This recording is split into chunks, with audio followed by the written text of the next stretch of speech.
Hola a todos. Nosotros somos estudiantes de la Escuela Superior de Turismo del Instituto Politécnico Nacional. Somos parte del grupo 2TV2, equipo 3, y les vamos a presentar las ciudades coloniales de Querétaro y San Luis Potosí. Fundación. La fundación legal del pueblo de San Luis Potosí se hizo el 3 de noviembre de 1592. De acuerdo con el acta de fundación levantada por comisión que el virrey Luis de Velasco dio a Miguel Caldera y Juan Doñate, alcalde mayor de las minas del Potosí. Se le dio el nombre de San Luis Potosí en honor a Luis XIV de Francia y Potosí porque se comparó con las ricas minas de oro en Bolivia, en espera de rivalizar con estas. Pero a pesar de ser un próspero centro colonial, esto nunca se cumplió. Ubicación. El estado de San Luis Potosí se encuentra localizado en la altiplanicie central mexicana. La superficie total del estado es de 60.546.79 kilómetros cuadrados y representa aproximadamente el 3% de la superficie total del país. Sus colindancias son al noreste con Nuevo León y Tamaulipas, al este con Veracruz, al sur con Hidalgo, Querétaro y Guanajuato y al oeste con Zacatecas. Grupos indígenas y actividades. La Huasteca contaba entonces con la presencia de varios pueblos indígenas, como los huastecos, nahuas, pames, totonacos, chichimecas y tepehuas. Su presencia respondía a diferentes procesos migratorios y las etapas de expansión de los imperios azteca, teotihuacano y olmeca. La Huasteca tuvo influencia tolteca y chichimeca durante los siglos XII y probablemente migraciones de grupos nahuas en el siglo XIII. En la época de Moctezuma I, una parte de este territorio fue conquistado y sometido al Imperio Mexica. Este dominio continuó hasta 1506. Cultura. Gracias a su múltiple biodiversidad, San Luis Potosí es un estado eminentemente agrícola que destaca en la producción de caña de azúcar, así como de chiles verdes, jitomate, alfalfa verde y pastos. Entre los productos ganaderos producidos en San Luis Potosí se encuentran la carne de bovino y la carne de ave, también carne de porcino y caprino, así como leche de bovino. Aunque este estado no cuenta con salidas al mar, la parte sureste posee una importante red fluvial y un clima apto para la producción pesquera, donde se obtiene bagre, carpa, mojarra, langostino y robalo. Las bebidas, el aguamiel, el pulque y el mezcal se producen en la región. Es importante mencionar que San Luis Potosí cuenta con denominación de origen del mezcal agavero. Arquitectura. La capital del estado de San Luis Potosí es una de las ciudades más hermosas del país. Gracias a su arquitectura monumental, sus impresionantes fachadas barrocas, plazas y jardines que invitan al descanso y la contemplación. Casa de la Virreina Doña María Francisca de la Gándara Cardona. En la parte norte de la Plaza de Armas se encuentra la casa que fue Doña Francisca, casada con el virrey Félix María Calleja. La casa fue construida en 1736 y lo que hasta la fecha se conserva de la construcción original es su gran patio y por tanto tablereada en madera, ya que en 1946 la fachada fue recubierta de piedra. Cuenta con un magnífico balcón considerado uno de los más elegantes de la ciudad por sus herrajes y cornisas. Iglesia de Nuestra Señora del Carmen. Se localiza en la Plaza de los Fundadores. El edificio muestra una interesante fachada de 3 cuerpos ornamentada con columnas salomónicas en espiral, rodeadas de guirnaldas de piedra. En medio de la columna hay nichos en donde se ubican las imágenes de San Elías y San Eliseo. En su interior destaca la portada de acceso del camerín de la Virgen del Carmen, fabricada en argamasa y coloreada. Sus altares dorados, con excepción del principal, son de los pocos que sobrevivieron en esta ciudad al terminar el periodo colonial, cuando muchas de las decoraciones de la iglesia fueron cambiadas al estilo neoclásico. En el altar mayor había un retablo dorado y bruñido que fue diseñado en 1824. En su lugar se realizó el actual en un estilo neoclásico con cantera y mármol. En la sacristía hay valiosas pinturas y en el coro se conservan otras obras del famoso artista Vallejo que datan de finales del siglo XIX. Se localiza en la Plaza del Carmen y todavía se conserva una parte del antiguo convento carmelita.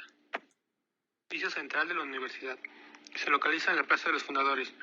Originalmente fue convento de jesuitas, pero en 1767 fueron expulsados. El edificio, que en ese entonces contaba con una sola planta, fue abandonado. Años después fue escuela primaria y cuartel militar. En 1855 fue sede del Seminario Conciliar. En 1861 se inaugura el Instituto Científico y Literario. En 1923 se convierte en Universidad Autónoma. La fachada actual fue modificada totalmente durante el Porfiriato y se añadió un segundo piso. Biblioteca Real, Centro Cultural UASLP. Es uno de los pocos ejemplos de arquitectura civil barroca que queda en San Luis Potosí. Se construyó en 1764 bajo la dirección de Felipe Cler, quien era el tesorero oficial del virrey. En un nicho de la fachada se puede ver la magnífica escultura de piedra de la Purísima, obsequio del rey Carlos III a la ciudad. También se puede admirar en el interior la puerta y ventana de la capilla del más puro estilo barroco labradas en piedra. En un escaparate del arte con 8 salas en donde se exhiben obras destacadas de artistas como Manuel Felguers, Rafael Cornell, Jan Hendrix, Javier Marín, Vicente Rojo, entre otros.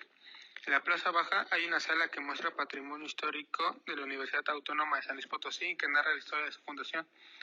En el Centro Cultural también se realizan talleres, seminarios y conferencias. El patio central, rodeado de bellos pilares, es uno de los escenarios en donde se lleva a cabo algunos de los eventos culturales del centro. Cuenta con visitas guiadas. Catedral de San Luis Potosí. Esta construcción se encuentra enfrente de la Plaza de Armas, en el mismo sitio donde estuvo la primitiva iglesia parroquial, una ermita de adobe y techo de tejas. La construcción actual comenzó a construirse en 1701 y fue bendecida hasta 1730.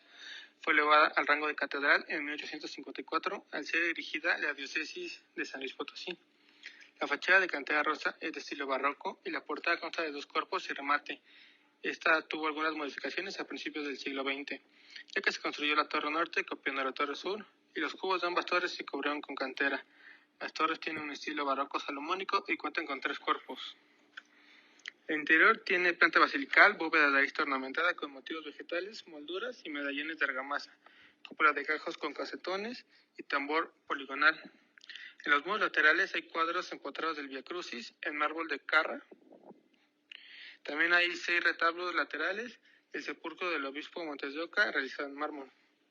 El altar mayor consta de un magnífico ciprés de mampostería y en su parte superior hay una imagen de Nuestra Señora de la Expectación, obras de Perusquia, famoso escultor queretano. Frente al ciprés hay una bella escultura de San Sebastián, que es una copia fiel de la que se encuentra en las catacumbas de San Sebastián en Roma. Acontecimientos históricos. Durante la época prehispánica en el territorio que comprende San Luis Potosí, habitaron varias culturas. En la parte norte y centro-oeste predominaban las tribus otomíes y chichimecas, conformados principalmente de grupos nómadas especializados en la caza y la recolección. Al este y sureste los grupos huastecos de Xiu, Owi, Opame y el Náhuatl, que a la fecha todavía habitan la región. En 1592 fue cuando se descubrieron los primeros depósitos de oro y plata, lo que propició el desarrollo de la zona. Los mineros empezaron a poblar lo que ahora es la ciudad de San Luis Potosí y Juan de fue nombrado el primer alcalde del pueblo de San Luis de Mexquitique. Fue nombrado San Luis Rey en honor a Luis IX de Francia y Potosí porque fue comparado con las minas de plata en Bolivia. Se esperaba que en algún momento rivalizara con estas, cosa que nunca sucedió. En los siglos XVII y XVIII se establecieron franciscanos, agustinos y jesuitas, quienes comenzaron a levantar iglesias y edificios en la ciudad, muchos de los cuales aún siguen en pie, convertidos en universidades y museos. Cerca de la mitad de 1821, luego de la independencia de México, el general José Antonio Chavarrí intimidó al intendente y al ayuntamiento para dar la rendición de la plaza de San Luis al ejército de las 3 garantías de Iturbide. Al no tener una manera de resistir, terminaron sometiéndose ante la exigencia y así fue como se proclamó la independencia de San Luis Potosí el 16 de octubre de 1826, la cual estuvo vigente hasta 1835, cuando el Congreso Nacional decretó el sistema centralista. Entonces desaparecieron las legislaturas locales y los gobernadores fueron nombrados por el gobierno central y así se mantuvieron las cosas hasta que se promulgó la Constitución de 1857. En los años de 1846 y 1847, San Luis participó en la invasión americana, lo que le hizo acreedor al nombre San Luis de la Patria, ya que aportó una gran cantidad de caudillos a la lucha. En la Guerra de Reforma, su participación también fue muy destacada, y durante la intervención francesa en 1863, la ciudad de San Luis Potosí fue capital del país, declarada así por el presidente de entonces, Benito Juárez.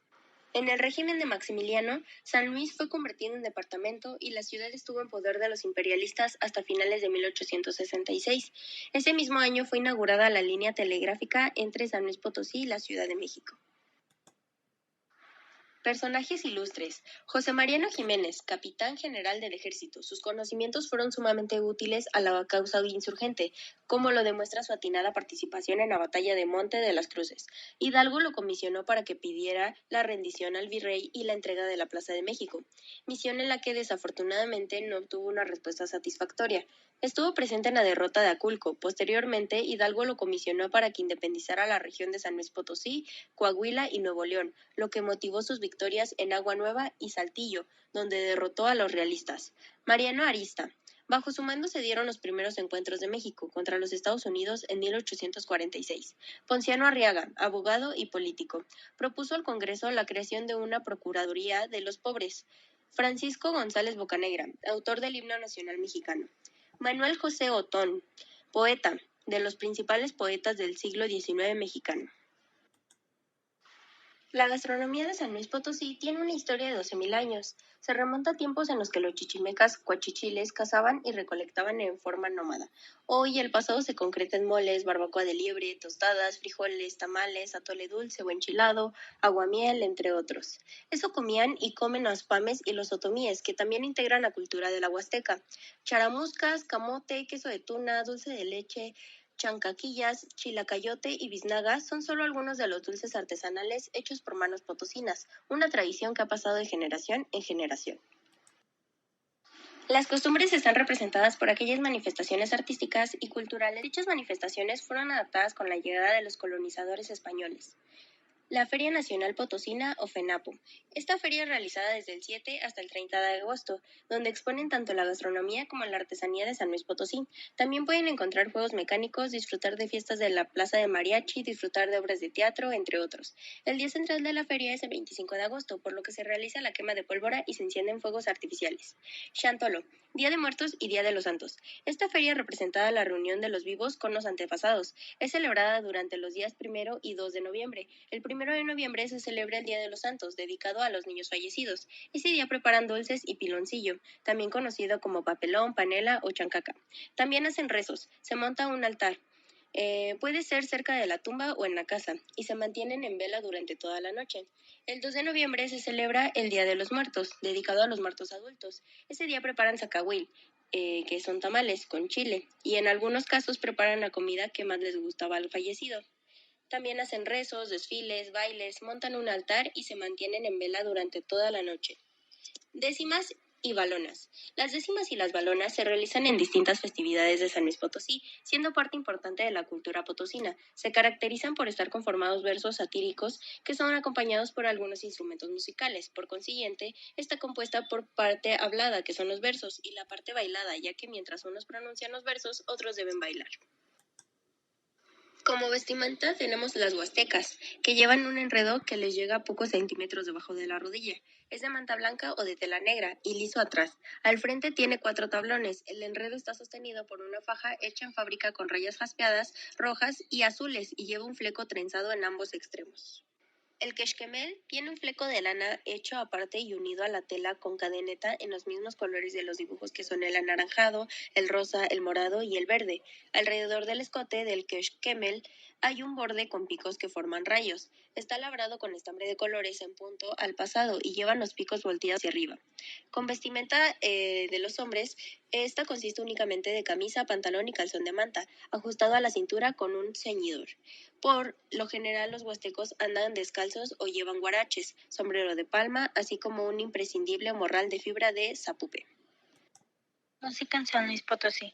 Tradición de jarabes, huapangos y sones. A partir del siglo XVIII, San Luis Potosí empezó a desarrollarse dentro de una tradición representada por jarabes, huapangos y sones, formada por varios sones que se interpretan uno tras otro. El jarabe potosino es un baile de cortejo donde con un constante zapateo, la mujer coquetea con su acompañante, aunque al mismo tiempo se las arregla para evadirlo con gracia y agilidad. Por su parte, los huapangos y sones pueden ser huastecos, interpretados en la zona huasteca del estado, o arribeños, interpretados en la región media. Los huapangos huastecos son ejecutados por un trío de guitarra quinta, jarana y violín. Los 2 primeros instrumentos llevan el ritmo y la armonía de cada pieza, mientras el último marca la armonía. Por su parte, el son arribeño, la alineación está formada por 4 instrumentos: guitarra huapanguera, jarana y 2 violines, que en este caso son los que marcan el ritmo. Cuando es cantado, el huapango lleva coplas improvisadas y se interpreta a 2 voces. Los cantantes se turnan para los versos de cada copla. Cada que intervienen las voces, el violín calla y el zapateado disminuye de intensidad. Originalmente los huapangos eran piezas con letra fija y los sones eran piezas abiertas a la improvisación. pero hoy en día ambos términos se utilizan indistintamente. Entre los sones y guapangos representativos de San Luis Potosí se encuentran las mariposas, la zorra, la víbora, la guasanga y las moscas, aunque quizá los más famosos sean el llorar y el querreque, este último acreditado a Pedro Rosas Acuña, originario de Gilitla. Mercados de artesanías. Los artesanos de San Luis Potosí se distinguen por su cultura, historia e inspiración que han sabido expresar en distintos artículos. Son famosos los quechquemeles de Tacanguitz, los rebozos de Santa María del Río y las canastas de hojas de palma trenzadas con liana elaborados por Tinic de San Luis Potosí. Artesanías de Ciudad Valles. Aquí se elaboran talabaría, alfarería, carpintería, ebanistería, florería y cestería. Artesanías de Escalerillas. Escalerillas es un pueblo cercano de la capital en el cual se trabaja la cantera rosa realizando piezas ornamentales como fuentes y esculturas. Artesanías de Matlapa. Aquí se elaboran juguetes tradicionales e instrumentos musicales que tienen renombre mundial como violines y guitarras. Artesanías de Moctezuma. Es conocido por sus manteles, carpetas y servilletas tejidos con malla de algodón. Artesanías de Real 14. Se distinguen por los elaborados de huicholes que han adquirido fama a nivel internacional por su llamativo color, temas que invitan a la reflexión que plasman en paisajes oníricos en sus cuadros de madera e hilo. Atractivos turísticos de San Luis Potosí. Algunos de los atractivos turísticos que podemos visitar son Río Verde, que cuenta con lagunas y manantiales; Tamahuín, que tiene zonas arqueológicas y datos muy interesantes por descubrir; Cerro de San Pedro, se distingue por su encanto típico y deliciosa comida; Cascada Tamul, una de las mejores cascadas con aguas azul turquesa. Ciudad de San Luis Potosí. Esta no puede faltar, ya que existen muchísimas recomendaciones sobre qué hacer en esta capital potosina. Gilitla. Es uno de los paisajes que se distinguen por su arquitectura y uno de los mejores lugares considerado pueblo mágico. Querétaro. El esplendor de la ciudad de Santiago de Querétaro la convierte en un lugar muy atractivo para el turismo nacional e internacional, por la extraordinaria belleza de sus calles y edificios, su patrimonio arquitectónico de una ciudad colonial, su historia y su inmenso acervo cultural, resultado de poseer una población multiétnica, fueron aspectos fundamentales para obtener el nombramiento de la UNESCO en 1996 como Patrimonio Mundial de la Humanidad. Querétaro viene de la palabra tarasca cretaro, que significa lugar de peñas, y está relacionado con su abundancia en cantera rosa. El estado de Querétaro se encuentra ubicado en el centro geográfico de la República Mexicana. Colinda al norte con el estado de San Luis Potosí, al este con el estado de Hidalgo, al sur con los estados de México y Michoacán, y al oeste con el estado de Guanajuato. Su clima es mayormente seco. Fue habitada por indígenas otomíes en la época prehispánica. La región de Querétaro fue conquistada en diferentes etapas por tribus chichimecas, purépechas y aztecas. Estos últimos establecieron puestos militares para la vigilancia y control de mercancías y tributos para Tenochtitlan. Desde la primera caminata por las calles de Querétaro se percibe el legado de opulencia y fe que dejó el virreinato. Además de poseer un conjunto de edificios de la época colonial, el estado es un lugar clave en la historia de México, ya que sus calles, recintos y jardines registraron varios de los capítulos más importantes de la lucha de independencia. En el corazón de la ciudad se encuentra el Palacio de Gobierno, una de sus principales construcciones y de las más atractivas por visitar. Cuenta con elevados muros gruesos, blancos, ornamentados con balcones en herrería. Fue aquí donde Josefa Ortiz de Domínguez, junto con los conspiradores, planearon la independencia de México, pues anteriormente esta era la casa del corregidor Miguel Domínguez y la corregidora, como también se le conoce a doña Josefa Ortiz de Domínguez. La Plaza Fundadores se ubica en la calle Manuel Acuña, frente al Templo de la Cruz, en el corazón del centro histórico de Querétaro.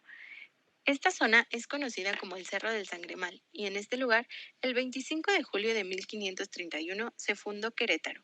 Por este hecho, se creó esta plaza en el 450 aniversario de su fundación, misma que conmemora a los que ayudaron a la formación de la mítica ciudad de Santiago de Querétaro. El templo de San Francisco de Asís fue el primer templo de orden religioso que se construyó en Querétaro durante el siglo XVI y fungió como catedral de 1865 a 1922. La Catedral de Querétaro, conocida también como Oratorio de San Felipe Neri, fue concluida a finales del siglo XVIII y la primera misa oficiada ahí fue por el cura Miguel Hidalgo. Su estilo es barroco. Su torre campanario nunca fue concluida. Este sencillo pero bello templo se encuentra en la esquina que forman las calles de Madero y Ocampo. En su interior encontramos notables imágenes de los famosos escultores queretanos Arce, Perrusquía y Montenegro, mejor conocidos como los Marianos, por llamarse así los tres artistas. Guarda también esculturas de Rodríguez y pinturas de Cabrera. En el altar principal hay esculturas de los apóstoles Juan Pablo y Santiago, y una cruz tallada de excelente manufactura. Los altares menores son la muestra del estilo neoclásico, sencillo pero a su vez muy bien trabajado.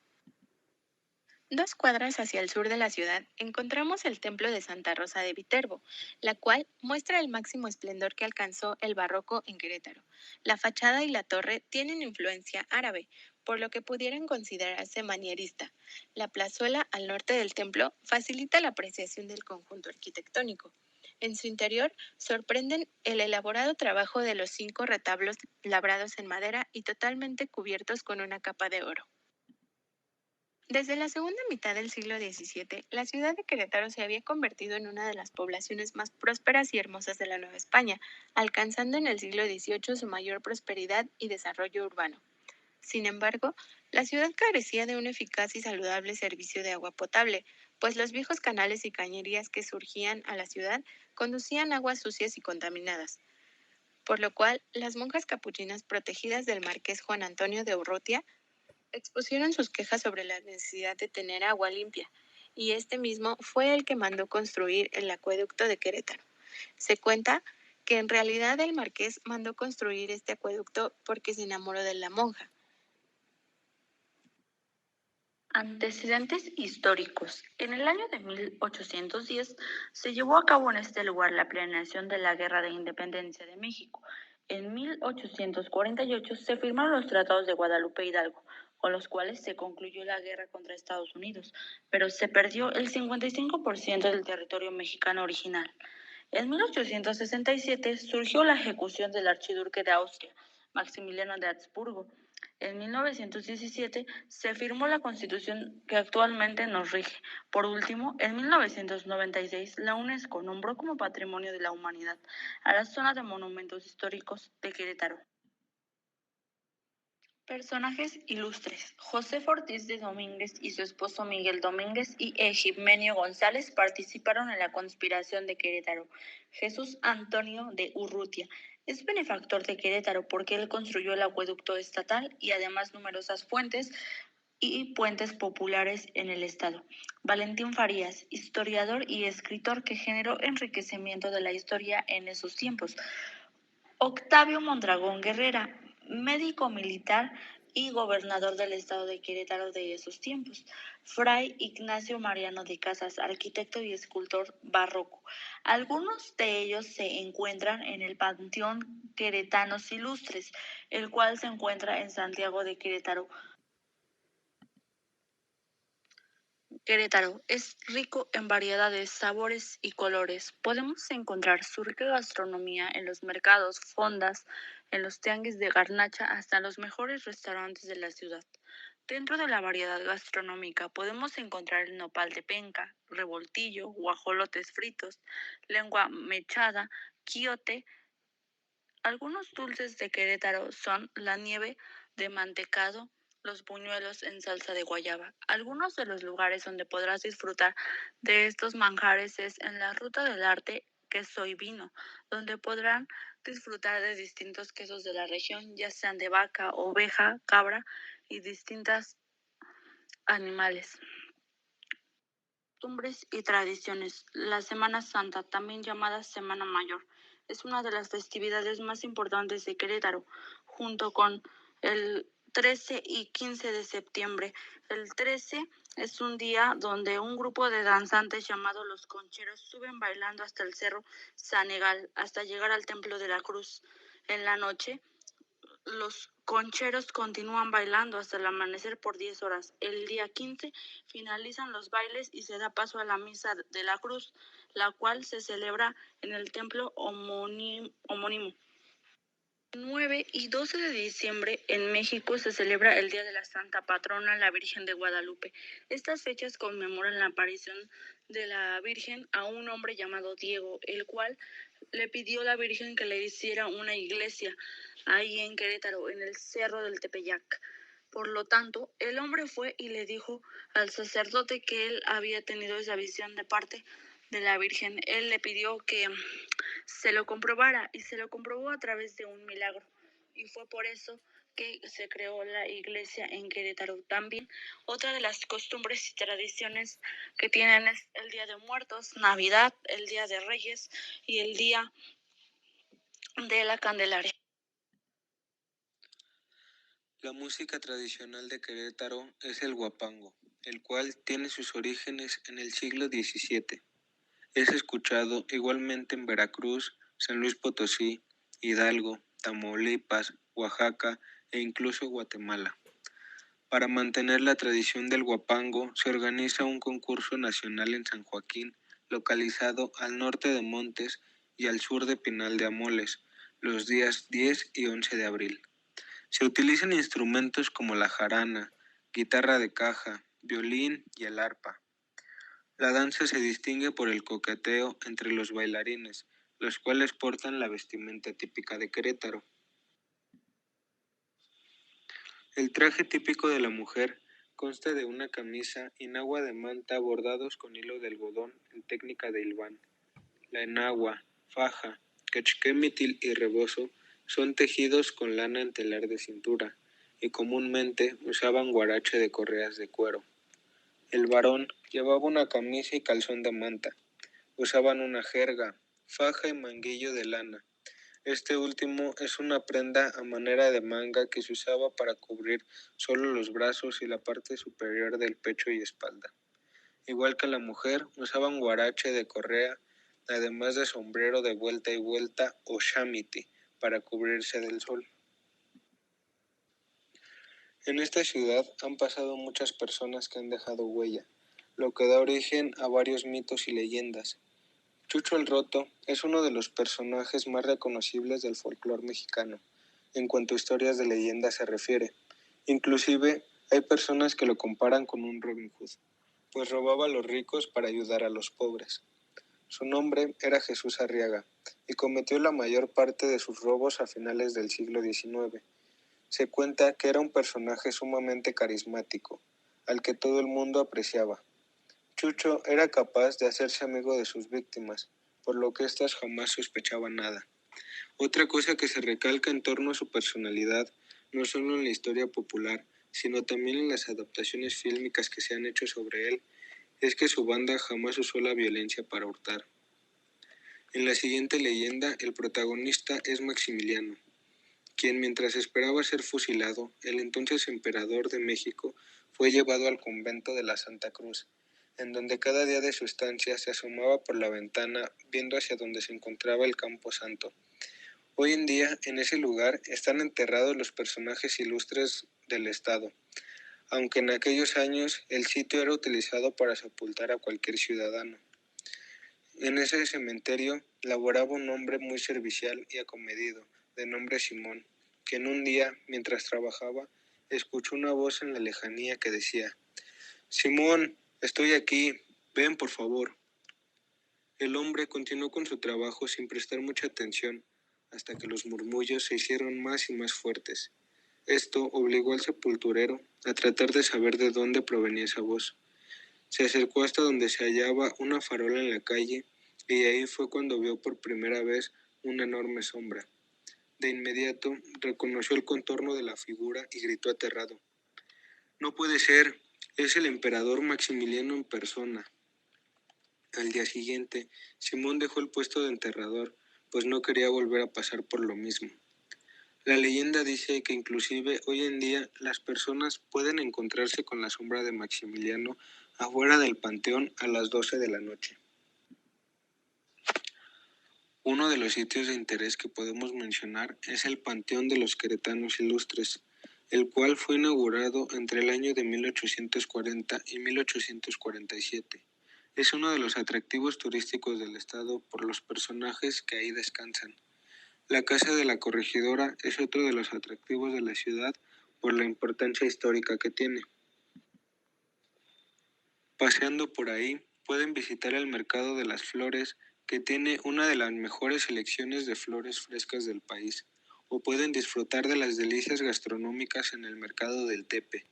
Sin duda alguna, pasear por Querétaro es un recorrido lleno de tradición e historia que no se puede dejar pasar.